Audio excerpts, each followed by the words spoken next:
এই ঈদের ছুটিতে কিন্তু আপনারা বান্দরবনের দেবদখুম থেকে ঘুরে আসতে পারেন। ঘোরাঘুরি মনকে ভালো রাখে, এটা শুধু কথার কথা নয়, বাস্তব সত্য। যখন আমরা প্রতিদিনের একঘেয়ে রুটিন, কাজের চাপ আর চিন্তার ভিড় থেকে একটু বেরিয়ে যাই, তখন মন নিজে থেকে হালকা হতে শুরু করে। নতুন জায়গা দেখা মানে নতুন অনুভূতির সাথে পরিচয়। অচেনা রাস্তা, খোলা আকাশ, নদীর ধারে বসে থাকা বা পাহাড়ের বাতাস, এই সবকিছু মিলে মনের ভেতরে জমে থাকা ক্লান্তি ধুয়ে দেয়।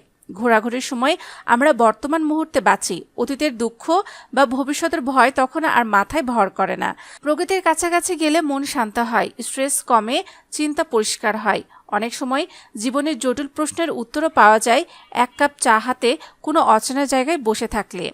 সবচেয়ে বড় কথা, ঘোরাঘুরি আমাদের নিজেকেই নতুন করে চিনতে শেখায়। তাই সুযোগ পেলেই বেরিয়ে পড়ুন, দূরে হোক বা কাছে, অল্প সময়ের জন্য হলেও। কারণ ভালো থাকার জন্য কখনো কখনো শুধু একটু পথ বদলালেই যথেষ্ট।